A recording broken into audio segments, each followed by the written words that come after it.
Hello, hello, Gemini Collective, Sun, Moon, and Rising. Ako po si James. Kamusta po kayong lahat? And welcome po sa James Tarot PH. Ito po ang inyong detalyado, komprehensibo at hindi beten na monthly reading for October 2025. So Gemini, kunin nyo lang po yung makaresonate kayo ha and leave the rest. Yung po iba impormasyon para po sa ibang Gemini yan. Kaya relax lang po kayo, okay? So, use your intuition po ha para makuha niyo po yung akmang messages na nakaloob sa inyo ng yung spirit guide sa ating reading for today. So, Gemini, thank you again for all of your donations. Saka po sa mga hindi nag-i-skip ng ads, naku po, super duper duper malaking bagay po yun para sa akin. So, thank you po for your support and for not skipping the ads. Salamat po. So, ano naghihintay sa inyo sa buong Oktubre, ngayong 2025? Inhale. And exhale at the center of your reading, you have, wow, the Ace of Cups. Beautiful. In the area of what you want, you have the Sun card. Lovely, napakaganda. In the area of what you need, you have the Seven of Swords. In the area of what's affecting your current energy, you have the Seven of Wands. Beautiful. In the area of your near future, you have the Queen of Wands. Lovely. In the area of your challenge for the month, you have the King of Pentacles. In the area of your fortune, you have the Ten of Pentacles. Wow! Kung ano man tong challenge na to, mapapalitan niya ng kagandahan dahil napakaganda ng yung fortune. In the area of your divine messages, you have the Eight of Cups. Lovely. At ang outcome mo for the month, bago tayo tumulay ng Nobyembre, eto yan, mamaya sabay-sabay natin siyang bubuksan at the end of our reading. But first, ano mo na lingering energy in your background, Gemini? You have the Six of Wands. Okay, napakalaki ng chance mo na magtagumpay this time. Okay? Kung meron po kayo mga gagawin, especially meron kayong task, assignment, or meron kayong malaking plano this month na para bagang nung una medyo nakakatakot, iisipin mo kaya ko ba, magagawa ko ba, halo-halo emotion mo with the Ace of Cups. Parang you don't know how to feel sa pag-abot nito. Some of you minsan nag-aalangan o kaya para may duda, may kaba. Pero nakita ko rito, malapit ka nang magtagumpay. Kailangan lang talaga idiretso, bigyan ng lakas ng loob, tumulay. Especially po ngayong buwan na ito, kayo po yung pinapayuhan ng yung planetary alignments to look for mentorships. Okay? Sa mga ginagawa mo, halimbawa, balak mo mag-ayos ng papeles, balak mo mag-ayos ng sa kumpanya, meron kang task or assignment or kaya ay proyekto o kaya may presentation ka, halimbawa, kung ano po yung gagawin mo this time, kayo po yung pinapayuhan na magharap ng mentor, no? To give you that career growth na kailangan mo this time. Kailangan mo ng payo. Kailangan mo ng someone that will give you broader knowledge para fully ma-illuminate ka, makita mo, buti po sinabi niyo sa akin yan, ngayon gets ko na yung gagawin ko.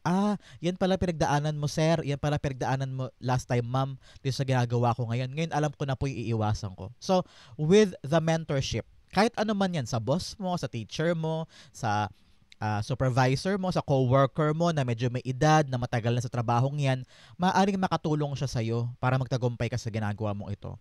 Kung ito man tagumpay para sa pamilya, maaaring ask for the guidance ng nanay mo, ng mother-in-law mo, o kaya ninang mo sa kasal, someone na talagang pinapahalagahan mo yung opinion niya para makatulong sa'yo at maging gabay mo paabante. Nakita ko, the people will rally behind you para suportahan ka dito. Kung iniisip mo nito mga nakaraang linggo, nakaraang buwan na parang ako lang ba talaga mag-isa, wala bang tutulong sa akin, narinig ko you are the chosen one. Either some of you will be the first millionaire of your family, the first one na makatapos ng college, the first one na magkaroon ng sariling bahay, parang ganyan. Parang ikaw yung unang-una sa pamilya mo na magkaroon ng something beautiful. I don't know why. Yun yung nakita ko. So, magkakaiba po yan para sa iba't ibang Gemini dyan. But nakita ko talaga, you're special. Kakaiba ka sa pamilya mo. Whether hindi maganda ang childhood mo or medyo naging mahirap ang buhay noon, pero parang nakita ko you are being chosen to be someone better, someone bigger someday. So ngayon, kung ano man tong balak mong pagtagumpayan, sipagan mo, galingan mo, huwag ka malilingat, pinaka-importante, huwag malilingat ang iyong atensyon, ang iyong isip, kailangan talaga nakatutok ka dito para dire-diretso ka sa goal mo, okay? That is your lingering background na napakaganda. In your core energy at the center, you have the Ace of Cups. Ace of Cups ang mamamayani sa buong buwan mo. Ano ibig sabihin nito? Ace of Cups all about your heart, your emotions, your love, no? Some of you, sinasabihan ng spirit guides mo na ngayong buwan na ito, mabubuo yung mga bagay na kulang. I don't know why. That's what I'm hearing. Yung cup na dati parang kapos o parang kalahati ng ang laman o parang may missing sa buhay mo ngayon, parang may pupuno na dyan, may darating. Para po sa ibang Gemini dyan, this is the right time for unconventional love. Okay? Some of you, parang halimbawa, yung friend mo lang dati, ngayon parang, parang turns to lover na. O kaya, co-worker mo lang dati, colleague mo lang ngayon, parang in love ka na. Parang merong mga pagbabago, may mga unconventional. Ano ibig sabihin na unconventional? Mga hindi mo nakasanayan na uri ng pag-ibig na dati ganun yung mga na-fall ka. No, halimbawa dati hindi ka na in love sa mas bata sa'yo, ngayon para may darating na mas bata na magpapahulog sa puso mo. Parang ganon, unconventional, hindi pangkaraniwan sa'yo na mga uri ng pag-ibig. Maaring mangyari this month. Para sa ibang Gemini yan na hindi para sa lahat. But for others, kitang-kita ko talaga, merong pagpuno sa puso eh. Parang kagalakan sa puso na nakuha ko to, naabot ko to, akin to, importante sa akin to. You are now choosing yourself. You are now choosing what makes you happy. At malaking portion ng gagawin mo this month ay yung mga bagay na magpapaligaya sa'yo. Kung ano yung pupuno sa puso mo, yun ang gagawin mo. Kaya sobra akong excited for you. Kasi nakita ko dito na ginagawa mo yung mga bagay na hindi ka napipilitan lang. Hindi ka tulad dati na sunod-sunuran ka sa gusto lang nito o pinayo sa'yo ng magulang mo, sinunod mo lang, o sa trabaho, laging wala kang sariling boses. Pero ngayon parang you want your heart to be filled, to be fulfilled, to be satisfied, kumbaga. So, wag ka mag-alala, may darating na bago, whether bagong love life man ito, o bagong trabaho, bagong passion project, bagong pagkakaabalahan, na talagang magpapapuno sa puso mo. Okay? Ace of Cups? The Ace of Wands. Parehong Ace. Talaga namang bagong darating ito. Ace of Wands is parang nag-spark ng idea mo. Parang nag-alab yung damdamin mo na, yes, I'm passionate about this. Kukunin ko to, akin to, iingatan ko to, no? You're the type of person this month na parang you're on to a new adventure in your life. May bagong darating, magbibigay buhay sa buhay mo, magbibigay sigla sa buhay mo, na parang renewed ka. Parang, bagong buhay na ako, meron na akong bagong ganito. So, kung ito man po ay love life, talaga namang tumalas ang isip mo at nagkaroon ka ng matalinong pagkapasya tungkol sa pag-ibig na ito. Kung ito man po ay trabaho o negosyo o pera, nakita ko talaga magiging matalino ka at magiging maalab sa puso mo kung paano pang hawakan itong bagong darating na ito. So, napakaganda. This month is a passionate filled life para sa inyo. Kung ano yung hilig mo, yung gusto mo, yun ang talagang pag-alaanan mo ng maraming energy. Okay? In the area of what you want, you have the Sun card. Gusto mong lumaya o gusto mong maging maligaya ulit. I don't know why. For a very long time, nakita kita na para bagang wala kang sariling pagkapasya. Parang nakakulong ka before sa isang sitwasyon na wala kang sariling laya. Parang wala kang sariling desisyon or wala kang sariling kilos. Parang everything should be parang nakabase sa opinion ng iba. No, parang dati kung ano sabihin ni nanay, sasabihin ni partner, sasabihin ng mga anak ko, sige okay na lang, makikipagkompromiso na lang ako. Pero ngayon nakita ko sa iyo parang you want to be free. You want to be happy again. Gusto mong parang katulad ng kadalagahan mo o kabataan mo na I can be on my own self at hindi ka magigilty kung gawin mo yung isang bagay. Parang ganon. You don't want other people's opinion pero dati sanay na sanay kang makinig sa opinion ng iba. Na kung anong sabihin, bigla kang babaloktot. Kung anong sabihin, bigla kang aatras. So ngayon parang gusto mo nang lumaya. I don't know why. Maybe because it comes with age. No? Pag medyo matured na tayo, meron tayong emotional maturity, meron tayong emotional intelligence, so talagang solid na tumatapang tayo, lumalaya tayo, ginagawa na natin yung mga bagay na pupuno sa atin. At ngayon, with the Sun card, nakita ko gusto mong malinawan sa isang bagay na ito ba talaga ang para sa akin? Sige, kunin natin yan, dire-diretso tayo. So, ang gusto mo lang naman tangible na confirmation eh. Parang kung akin ba talaga to? Kasi kung akin talaga to, kukunin ko to. Parang ganyan. So, you want sometimes assurance. Parang gusto mo ma-assured ka by a person, gusto mo ma-confirmed by a person, para kung ano man mangyari, alam mong backer mo yan, alam mong kasama mo yan, alam mong hindi kayo papalian yan, parang ganyan. So, you want something to be yours, and alam mong aalagaan mo siya at dito ka mag-enjoy. Ngayon, gusto ko tanungin, Gemini, ano yung magpapaligaya sa'yo? Ng buong buo, na hindi mo kailangan mahiya, na hindi mo kailangan mag-guilty pag kinuha mo to. Sometimes, doon ka pumunta because your happiness should be your main priority. Okay? The Sun card is being clarified by the Queen of Pentacles. Yes, ngayon nakita ko naghahanap ka ng paraan din daw para makahanap ng kaperahan. Okay? You're actually finding happiness in your new way of resources. Kita-kita dito, nakaupo, masaya, enjoying the sun, enjoying the environment, enjoying the money na meron ka at yung mga napupundar mo sa paligid mo. Kita ko rito na narinig ko, makikita mo rin yung hinahanap mo.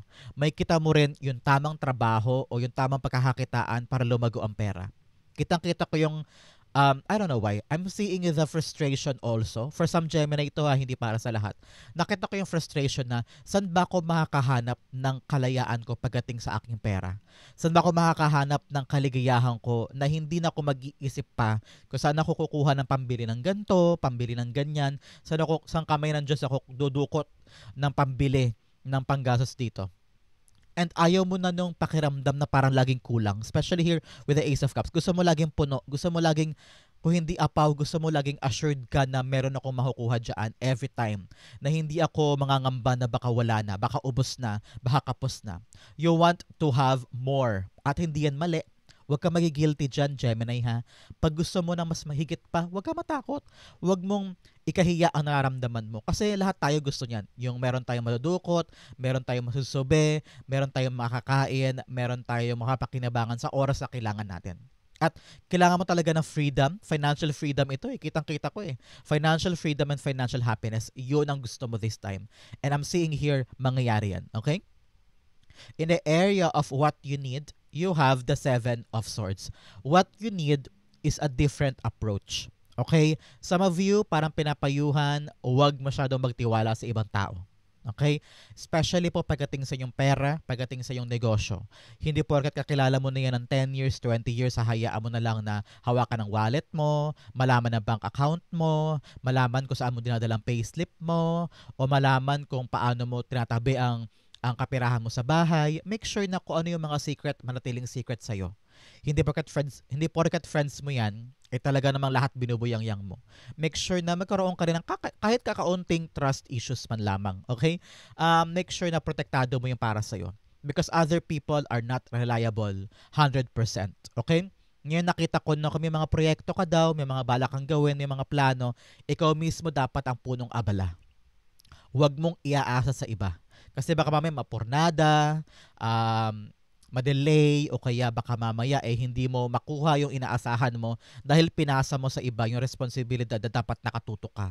Kung yan po ay negosyo, huwag mo hayaan na yung mga empleyado mo lamang inandyan. Make sure na nandun ka din. Kung yan po ay tindahan, I don't know why nakakita ako ng tindahan or negosyo o parang malaking grocery store or hardware, something like that, na parang puro katiwala mo humahawak ng mga something. Make sure na nakatutok ka lang. Hindi para paratangan sila ha. Hindi ko sinasabing lahat kayo ay nanakawan. Ang sinasabi ko, kailangan hands-on ka. Para kung may problema man, madali mong solusyonan. Hindi yung parang last one to know ka na parang, hala, may problema pala dyan, hindi ko alam. Kailangan nandun ka mismo para madali mong ma-actionan ko ano man yung mga maaaring mangyari. But here, nakita ko, kung meron po kayong balak gawin, kailangan makabago. Because old ideas or old plans, especially here with the Ace of Wands, lahat ng plano mong makaluma, hindi na yan gagana ngayon. Kaya kailangan mo mag-apply ng bagong mga plano, bagong strategy para mag-keep up ka with the times. Kasi yung mga dati mong ginagawa before, ibang panahon yun Ibang pananaw yun Ngayon, iba na naman So, mabilis magbago ang andar. Especially po sa mga negosyo. Sometimes, kailangan updated ka sa kung ano hilig ng customer, kung paano kikita na mas malaki. Ganon din sa trabaho. Kung halimbawa, nagpapalit-palit ng boss dyan o supervisor, kailangan ka rin, adaptable ka rin, nag-a-adjust ka rin, no? So, be adaptable, especially in your professional decisions. Kung meron kang mga ginagawa ngayon, kailangan marunong kang lumihis, marunong kang gumawa ng paraan, marunong kang dumiskarte, para yung tinutumbok mo, makuha mo ng tama, okay? The Seven of Swords, you have the Ten of Swords. Ay, wait lang. Meron para tayong dalawang seven. So, lucky ka this time. And then, meron kang dalawang 10, which is new beginning. No? So, merong matatapos sa buhay mo this time. Probably pagkatapos ng isang lumang pag-ibig, lumang trabaho, or pagkatapos ng struggle mo, no? Papasok ka na sa bagong era ng life mo. Kung saan talagang gamay na gamay mo at very action-oriented ka, ha? Kitang-kita ko yung pagkilos mo dito at paggawa ng paraan to defend your life, to change your life, to get what you want para mga ganyan. So, napaka-lakas ng power mo this month. At Seven of Swords confirmed by the Ten of Swords. Ibig sabihin, kung ano man daw tong bago mong gagawin na updated or talagang new strategy ang magpapaahon sa iyo sa hirap. Magpapaahon sa iyo sa problema. Kaya kung napapansin mo siguro, Gemini, nito mga nakaraang linggo, nakaraang buwan, parang paulit-ulit lang yung problema mo o paulit-ulit yung outcome and paulit-ulit ka nag-fail. So, anong dapat gawin? Baguhin. So, may kailangan ka talagang baguhin para totally makawala ka na dyan. Kasi parang paikot-ikot ka na eh. And hindi mo makita yung tamang outcome. In order for you to succeed, kailangan makabagong approach. Okay? In the area of what's affecting your current energy, you have the Seven of Wands. Seven of Wands, sinasabi rito na protektahan mo daw ang puso mo. Defend yourself. Defend what makes you happy. Kung maraming tao sa paligid mo ang hindi nagtitiwala, let them go. Hindi mo kailangang i-explain sa kanila kung ano yung mga bagay na gusto mo at ano yung mga bagay na pangarap mo. Nakita ko ikaw standing here at the top of the world, looking down at them. Kasi parang sila may inggit eh. Nakita ko yung insecurity, nakita ko yung parang selos nila sa'yo eh. Kasi parang nakuha mo yung magandang, I don't know, talagang promotional ito eh. Parang you're the chosen one talaga eh. Parang ikaw yung pinili para sa gantong seminar o gantong team building o gantong pinadala ka ng kumpanya halimbawa o ikaw yung na-promote, something na ikaw yung talaga na mayani. And nakita ko yung ibang tao sa paligid mo na parang mainggit, hinahanapan ka ng butas, hinahanapan ka ng issue, hinahanapan ka ng drama. Kaya whatever makes you happy, protect that. Kaya nga sabi ko sa inyo kanina, hindi lahat ng tao mapagkakatiwalaan. Kaya make sure na magkaroon ka ng barikada ha. Magkaroon ka ng barikada against other people who are not true to you. Panahon na maglagay ka ng boundaries. Sabihin mo, pasensya ka na, hindi ako pwede sumama sa'yo. Pasensya ka na ha, sobra-sobra na yung ginagawa mo sa akin or medyo foul na yung sinasabi mo. Make sure na you draw the line. Para yung sa'yo iyo. Mapangalagaan mo, ma-defend mo, manatiling iyo. Kasi maraming pwedeng umagaw ng mga bagay na meron ka. Lalo't higit sa trabaho. No? Marami talagang mga taong hindi mo masabi ang ugali. Pero ngayon, talaga, basta vigilant ka lang, active ka lang. Sabi ko nga sa'yo, dapat hands-on ka para lahat ng bagay ay nakikita mo at madali mo aksyonan kung anong nangyayari. Okay? The Seven of Wands, i-clarify natin siya, is being clarified by the King of Pentacles. Dalawang beses lumabas ang King of Pentacles. Talagang meron kang mentor this time na makakatulong sa'yo sa kung anong dapat mong gawin sa pinapangalagaan mo. Ito man ay bahay, lupa, o trabaho, o posisyon, or paniniwala, pwede rin. Someone in your life na talagang successful, may sinabi sa buhay, may napatunayan na sa buhay, ang tutulong sa'yo para ma-develop mo o mapalaki o mapatibay yung mga bagay na pinapangalagaan mo. So, kung meron kang kakilala na talagang pinagkakatiwalaan mo, uulitin ko, pinagkakatiwalaan. Kasi meron kang paalala dito, hindi lahat ng tao mapagkakatiwalaan. So, piliin mo lamang ito. Okay? Piliin mo yung talagang trustworthy, reliable, legit na taong mapanghihingian mo ng tulong. For others, nakita ko rito, ikaw kasi you're on the path ka na of victory eh. You're on the path na o paglaki ng pera mo eh, o pagtaas ng pangalan mo eh. Kitang-kita ko yung parang new position, o pagtaas ng sweldo, o parang kinikilala ka sa trabaho mo, na parang this time around, unti-unti ka nang umaangat. Kaya parang unti-unti rin dumadami ang mga nagkakaroon na issue. Inggit lang yun, huwag ka mag-alala, inggit lang nila yun sa'yo. Kaya ngayon, focus ka na lang on yourself. Kung sino yung mga tao na makikilala mo na parang, uy, parang iba sa akin to parang lagi siya naghaharap ng issue, magkaroon ka na lakas sa loob na ilabas siya sa circle mo. Huwag mo hayaang pasukin yan ang buhay mo para manatili kang safe, tahimik, may peace of mind, no? Huwag mong panghinayangan yung mga taong aalis o yung mga taong parang ramdam mo yan. Mararamdaman mo yan, Gemini, mararamdaman mo yan. Kung sino yung mga tao na parang not for me, okay? In the area of your near future, you have the Queen of Wands. Tapang, confidence, love for yourself, self-esteem. Kitang-kita ko rito. Lalakad ka sa loob ng isang kwarto na punong-puno ng tao, pero imbes na kabahan ka o manliit ka, nakita ko yung I'm part of this. I belong in here. Parang taas noo ka, wala ka ng hiya, parang wala ka ng pangamba sa sarili mo at wala ka ng inferiority complex. Kitang-kita ko yan. Kaya payo ko sa iyo ngayon pa lang, bago mo to makuha in the near future, huwag ka nang makinig sa nega. Kung may bashing, kung meron man nang mamaliit sa'yo, takpan mo ang tenga mo, deadma, deadma, deadma. Always choose what makes you happy. Kung saan ka mag-excel, gamitin mo yung passion na yan, especially here with the Ace of Cups and the Ace of Wands. Nagsimula na yung ningas ng apoy eh. Nag-aalab na yung damdamin mo for something eh. Palakihin natin in the Queen of Wands. Ibig sabihin, kung ano yung pinagsimula ng passion mo, ngayon magtutuloy-tuloy yan. Kasi your passionate love for something will bring you long-term fortune. Kaya halimbawa, ito, may passion ka about tindahan. And then balang araw lalago yung tindahan na yan. At very, very confident ka na kung paano siya panghawakan. Kung ito man po ay trabaho, nakita kita na parang napakagaling mo, galing-galing mo makipag-usap kay boss, maglatag ng plano, maglatag ng idea, lahat ng task, kayang-kaya mong tapusin agad-agad. Balang araw, in the near future, malapit lang to ha, pwedeng next week, next month, malapit na near future lamang ito. Nakita ko rito na unti-unting umaangat yung galing mo. Napapolish mo yung galing mo eh. Kahit makikita yan sa aura mo, sa pananalita mo, sa pananamit mo, sa kung paano ka makipag-usap. Ibang-iba ka na sa dati. Ngayon parang lumalakas ka na at lumalaki ka na. Parang ganyan. So, congrats kasi magiging power mo to para magtagumpay. So, congrats po. The Queen of Wands, the Two of Cups. Wow. Two of Cups all about you getting that deal, getting that contract, getting that agreement. Para napakadali sa'yo makipag-usap sa mga tao.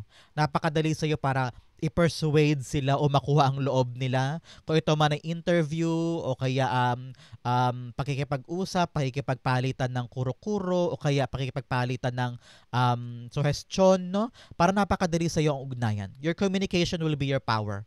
At kailangan talaga confident ka dito. Halimbawa, haharap ka sa foreigner investment. Halimbawa lang. So, kailangan talaga ng confidence para mapa-oo mo sila. And these two will go hand in hand. Pag confident ka at mitiwala ka sa sarili mo, kayang-kaya mong ipakita sa kanila na yung binebenta mo o yung sinasabi mo ay talagang legit at totoo. So, nasa power mo yan. At nakita ko talaga yung persuasive power mo. Everything you want will be yours. Kaya kailangan talaga confidence and your communication. Partnership ito, bonggang-bongga para sa'yo.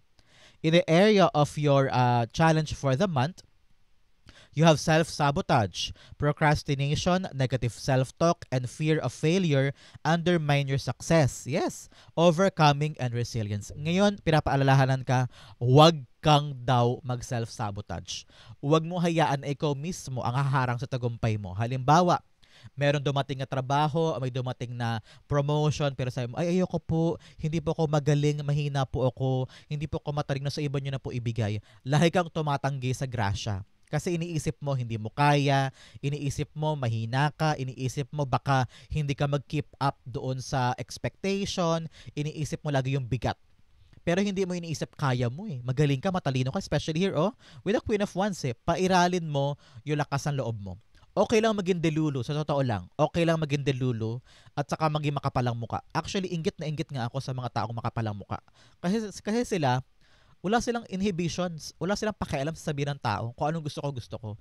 At doon sometimes, nagwawagi sila. Yung mga bilyonaryo, yung mga milyonaryo, makakapalang mukha niyan. Papasok sila sa kwarto, mag-pitch sila o mag-offer sila ng negosyo o trabaho. Lumalago kaperahan nila. So parang ganoon din dapat tayong lahat. Actually, parang ako din eh. Dapat makapalang mukha nating lahat.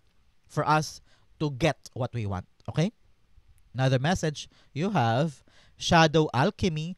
Turn shadows into gold by shifting your awareness, empowerment, and rebirth. Kung ano yung mga bagay na kahinaan mo, huwag mo bigyan buhay yan. Okay? Kailangan i-shift mo yung isip mo na, okay, aware ako sa kahinaan ko, pero hindi ito makakaharang sa akin. Halimbawa, aware ka na hirap ka magsalita sa harapan ng ibang tao. Halimbawa lang, pero meron kang task today to do that. Anong dapat gawin? Okay, hirap ako magsalita sa harap ng ibang tao. Why not mag-practice ako sa bahay, sa harap ng anak ko, sa harap ng kapitbahay namin. Practice lang, practice, practice, practice. Para pagharap ko doon, kahit paano kaya ko na. So kung aware ka sa mga kahinaan mo, alam mo kung paano yan tatanggalin sa buhay mo. Okay? Napakaganda for you. In the area of your challenge for the month, you have the King of Pentacles. Challenge sa'yo daw ngayong buwan na ito ay maging practical. Especially po pagdating sa inyong kaperahan. Kailangan ready ka in any emergency funding. Halimbawa, kailangan ng ganito, kailangan tapalan yun, kailangan ng additional pera dito, kailangan handa ka. Hindi pwedeng kapos ka. Hindi pwedeng wala ka ng susubi. Kaya nga pinapaalalahanan po kayo ng yung spirit guides, mag-ingat sa mga ginagastos. Hindi pwedeng labas ang pera. Hindi pwedeng bili ka lang ng bili. Halimbawa, online store. Bili ka lang bili ng sapatos online. Nag-i-impulse buying ka. Pag malungkot ka, pag masaya ka, pag may pera ka, impulse buying. So make sure na huwag humalo yung iyong emosyon sa paraan ng paghawak mo ng pera. Kasi minsan yan yung ginagamit mo bilang therapy eh. Bibili ka ng ganito, 10 ice cream, o bibili ka ng 10 damit kasi malungkot ka o nagandahan ka lang sa isang kulay, binili mo yung 10 kulay, parang ganyan. So, make sure that your emotions are at bay pagdating sa iyong kaperahan. Sabi rin dito, cautious planning ang kailangan mo pagdating sa pera. Hindi pwedeng labas-pasok, labas-pasok. Kailangan balanse ang approach mo sa kailangan lamang, sa mahalaga lamang, at ano yung mga bagay na panggulo lamang na hindi mo naman kailangang paggastosan this time. Importanteng malaman mo yan.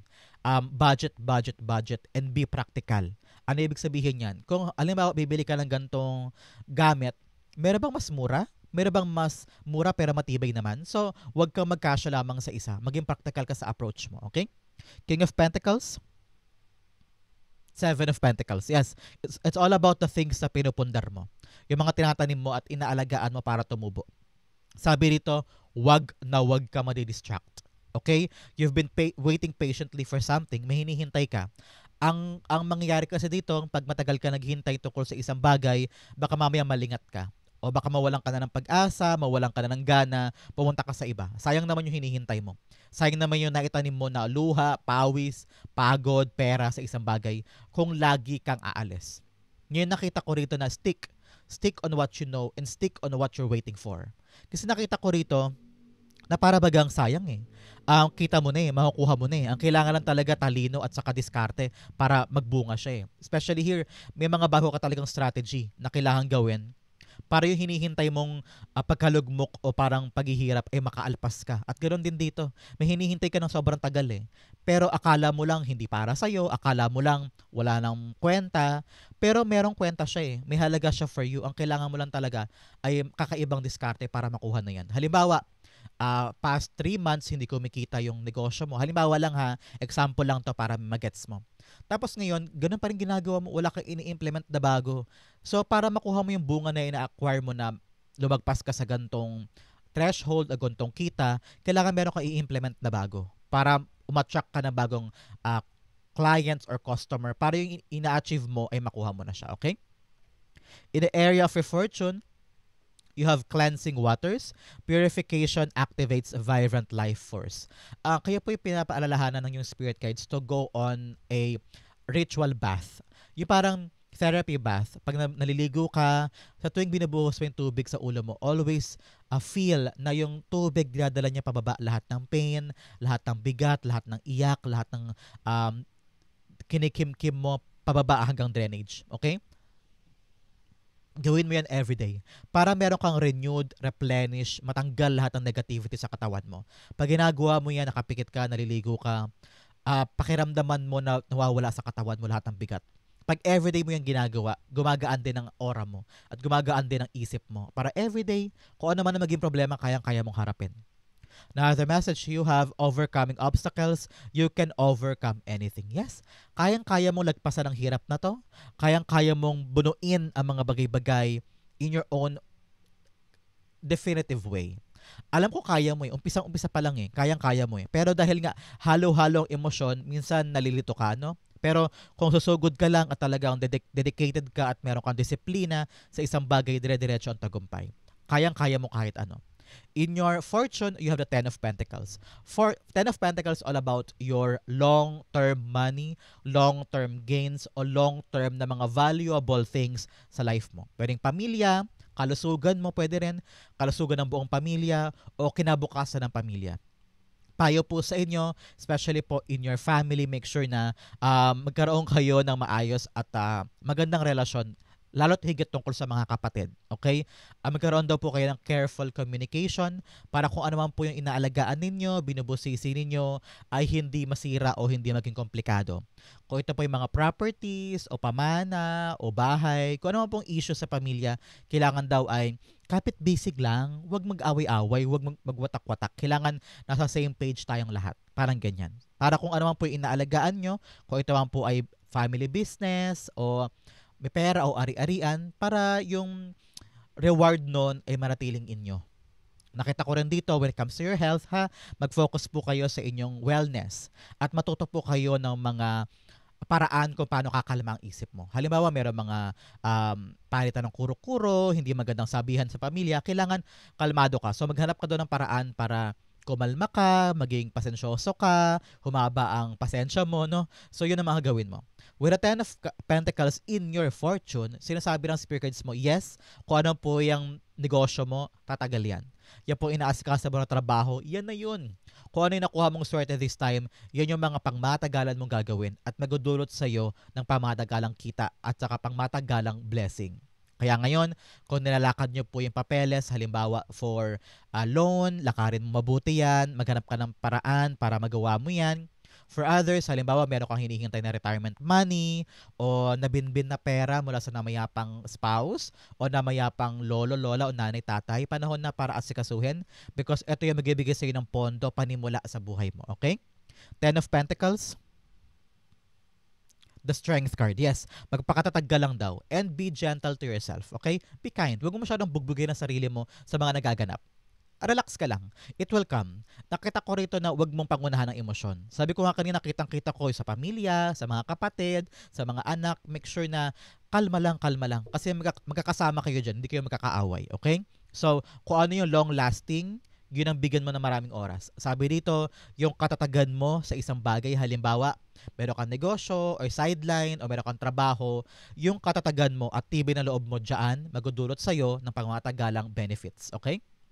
In your divine messages, unang-una, you have nothing will come of this situation. Yes, yung mga takot mo, kaba mo, walang mangyayari dyan. Make sure na iwasan mo.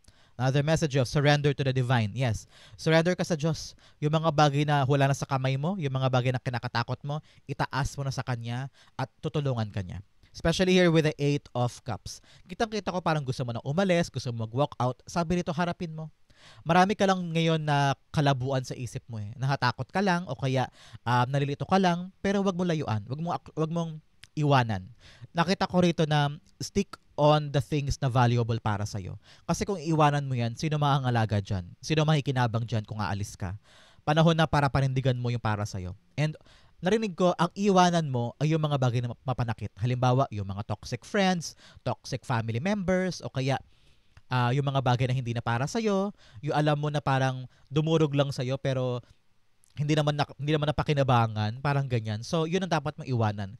Pero yung mga valuable na alam mo to, iba-iba po kayo eh. Alam mo kung ano tong mahalaga sa'yo, huwag mo sakuan, huwag mo iwanan. Kailangan kanya. Narinig ko yan, kailangan kanya, huwag mo sakuan. And here, kapag kasi umalis ka, sayang naman yung victory mo. Kaya kung nahihirapan ka ngayon, tiis-tiis muna para makuha mo yung good outcome sa kanya. Okay? The Eight of Cups. You have the Ten of Pentacles. Tatlong beses na yung 10, 10, 10, 10. Talagang patapos na ang hirap mo. Kaya wag mo nang iwanan, okay? Nakita ko rito na with your Ten of Pentacles, pumunta ka doon sa mga bagay na magpapaligaya hindi lang sa'yo, kundi sa buong pamilya. Nakita ko rito your legacy matters. Kaya kung meron ka mga dapat bitawan, yun yung mga bagay na sumisira sa'yo. Halimbawa ay sugal, halimbawa ay bisyo, mga maling friend groups, mga maling hawak ng pera, yun ang bitawan mo para makapasok ka dito sa kapirahan mo na ito na pangmatagalan. Tama na yung mga temporary lang. Tama na yung mga temporary friends, mga fair weather friends. Tama na yung mga maling-maling gastos mo, bili ka ng kung ano-ano, hindi naman talaga tumatagal sa life mo. So ngayon, rebranding ito. Rebranding ng life mo. Isipin mo ko talaga yung tatagal. Okay? Ang outcome mo yan, bigyan mo na kita ng fortune cards. You have crib, birth or conception of a child or enterprise. Yes, meron kang ipapanganak na bagong-bagong strategy, plano, negosyo, o bagong aalagaan mo. Another message, you have bowl, plenty of material things. Yes, talagang pagkamal ng mga bagay na yayabong sa buhay mo. Another message, you have teardrops, great personal sorrow. Yes, nanggaling ka sa isang mapanakit na bagay na gusto mo nang bumangon, gusto mo na umalis. Sabi ko nga sa inyo, baka merong tao na hindi ka maaasahan, hindi mo pagkakatiwalaan. Kailangan mo ibangon ang sarili mo dyan at go out, find your tribe, find your people. Another message, you have dark woman, babae daw na medyo moreno o maitim. Baka daw may concern sa kanya, nakakilala mo, kausapin mo. Another message, you have rainbow. Nakakita po ba kayo ng rainbow?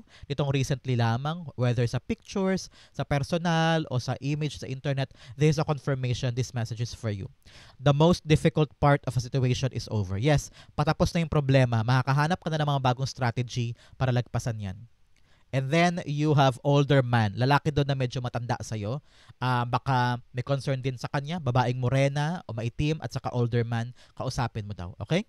Ang outcome mo ito, for October 2025, patulay ng Nobyembre, you have, boom, Queen of Swords. Very, very decisive ka na. Alam mo na kung anong gusto mo at alam mo na kung anong ayaw mo. Sabi ko nga sa inyo kanina, parang litong-lito ka pa, halo-halo emosyon, hindi mo alam kung anong gagawin, hindi mo alam kung saan pupunta. Pero with the Queen of Swords here, garantiya, alam mo na. Mabubuo sa'yo yung plano, mabubuo sa isip mo yung total, clear vision on what you want and what you don't want. Madali na sa'yo ang humindi, madali na sa'yo ang bumitaw, madali na sa'yo ang bitawan o putulin yung mga bagay na nagpapabigat sa'yo o wala nang saysay. Ready ka na rin talikuran ng past at harapin na yung future. Sabi mo, tama na yung pagdadwell sa past, future na tayo, iwanan na natin siya, putulin mo na yung kumakadena sa'yo doon at tumatali sa kanya o sa past o sa mga bagay before. Whether lover man yan or past lover or past people. Kitang-kita ko na hawak-hawak mo yung katotohanan sa buhay mo. Alam mo kung sino ka, kung ano ka at ano yung gusto mo. Hindi ka na nalilito, hindi ka na nangangamba. Very, very sure ka na sa pupuntahan.